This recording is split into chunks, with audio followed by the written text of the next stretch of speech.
Alors aujourd'hui, nous allons juste parler de la nuance entre se marier et épouser quelqu'un. Vous comprenez un peu? La plupart des temps, on dit souvent qu'il n'y a pas la différence entre épouser un homme ou se marier avec un homme. Mais en réalité, il y a une grande différence entre ces deux verbes, on peut le dire, ou ces deux mots, si vous le voulez très bien. Alors, Jésus-Christ vient, ce n'est pas pour se marier avec sa fiancée qui est l'Église, non. Mais Jésus-Christ vient pour épouser son Église, qui est sa fiancée. Vous comprenez un peu? Parce qu'il a déjà payé la dot. Pour épouser une femme, tu dois payer en amont la dot. Et c'est la dot qui détermine que cette femme est à toi. Vous comprenez un peu? De la même manière, Jésus-Christ a payé la dot, qui est le fait qu'il s'est donné lui-même à la croix de Calvaire, afin qu'aujourd'hui, nous puissions avoir le salut. Et c'est au travers du salut qu'aujourd'hui, il y a l'expression de l'Église. Il y a l'expression de la fiancée. Vous comprenez un peu? Alors, peu importe ton sexe, accepte facilement qu'on t'appelle que tu es la fiancée de Jésus. Tu es la fiancée de Jésus.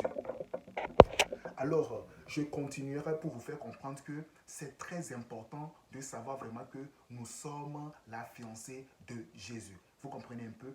Parce que pour épouser quelqu'un, c'est que tu prends le temps au premier abord de connaître cette personne, connaître son comportement, connaître ses manières, connaître ses caractères, connaître la manière dont la personne se comporte publiquement, sur le côté social, sur le côté émotionnel. Tu as pris le temps de faire la découverte de cette personne. Et tu vas voir même le côté négatif de cette personne, tu vas voir l'imperfection de cette personne, tu vas voir même le côté bizarre de cette personne, les défauts en général de cette personne. Mais malgré tout, tu prends cette résolution, tu prends cette décision de marcher avec cette femme, de marcher avec cet homme. En ce temps, on dit que j'ai pris la décision d'épouser cette femme. J'ai pris la décision d'épouser cette fiancée. J'ai pris la décision d'épouser cette jeune fille. C'est ce qui veut dire que quoi? Je l'épouse malgré ses imperfections. Vous comprenez un peu? On épouse quelqu'un malgré ses imperfections. De la même manière, Jésus-Christ ne vient pas pour épouser une église qui est déjà prête sans péché ou sans reproche. Non, mais il vient avec sa sainteté pour épouser notre péché. Et nous épousons quoi? Nous épousons sa sainteté. Jésus-Christ vient pour épouser quoi? Pour épouser notre pauvreté. Et nous épousons quoi? Nous épousons sa richesse. Alléluia. Jésus-Christ vient pour épouser quoi? Pour épouser notre malédiction. Et nous épousons quoi? Nous épousons sa bénédiction. Jésus-Christ vient pour épouser notre vie misérable. Et nous épousons sa vie glorieuse. Il s'est lapidé pour nous. Il s'est donné pour nous. Son sang a coulé pour nous. Juste à ce prix. De l'autre côté maintenant, pour se marier à quelqu'un, c'est une expression qui est destinée à un parent. Un parent dit que j'ai marié ma fille à tel homme. J'ai marié ma fille à tel homme. Vous comprenez un peu?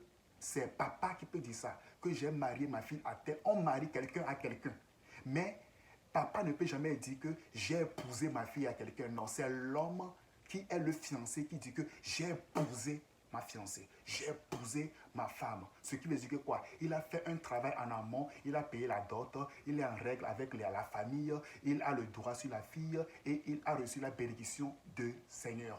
Vous comprenez un peu? Alors Jésus-Christ ne vient pas pour se marier avec nous, mais il vient pour nous épouser. Parce qu'il sait que nous ne sommes pas prêts, nous ne sommes pas parfaits, nous sommes dans les péchés, nous vivons tous les jours dans une lutte. Mais lui, il vient avec sa sainteté pour épouser le péché qui règne toujours en nous. Il vient toujours avec quoi? Avec sa gloire pour déverser sur nous. Alors mes amis, changeons notre manière de dire que non, je suis un homme donc je ne peux pas être la fiancée. Non, peu importe, on sait dans le ciel, il n'y aura pas le genre, comme genre féminin, genre masculin. Non, on sera la même personne, le même genre, parce qu'on sera enveloppé de la gloire de Dieu. Alors mes amis, je vous fais comprendre que Jésus-Christ vient bientôt, il revient bientôt. Bientôt, il sera là pour prendre son épouse et nous allons passer passer un temps de mariage, un temps de 7 ans de mariage, ce qui n'est jamais existé dans le monde. Nous allons passer 7 ans de mariage. Quel bonheur, quelle joie. Je vous assure qu'on sera dans le lieu céleste avec Jésus-Christ. On sera avec lui. On va toucher sa main, on va toucher son visage, on va lui faire des bisous. On va dire que je suis tellement content de t'avoir rencontré. Merci Seigneur de m'avoir donné cette opportunité d'être ta fiancée et aujourd'hui d'être ta femme. Alors que Dieu nous bénisse, que cette parole prenne fruit dans notre vie, afin que nous demeurons dans la sainteté, que nous demeurons dans la victoire, que nous demeurons dans le... même si le combat prenne le dessus sur nous, nous savons que Dieu peut nous aider à pouvoir sortir dans cette lutte glorieuse. Parce que toute chose concourt au bien de tous ceux qui aiment Dieu. Et la Bible nous fait comprendre que rendez grâce à Dieu pour toutes choses, alors que cette grâce-là demeure sur vous et que la paix du Seigneur soit juste avec nous. Vous avez écouté la voix de votre frère, votre ami, votre motivateur, pasteur Joël Kanaza. Que le Seigneur continue par nous éveiller si nous voulons rentrer dans le péché, afin que nous soyons toujours alertés par l'esprit de la conscience qui est la vie chrétienne, qui est la vie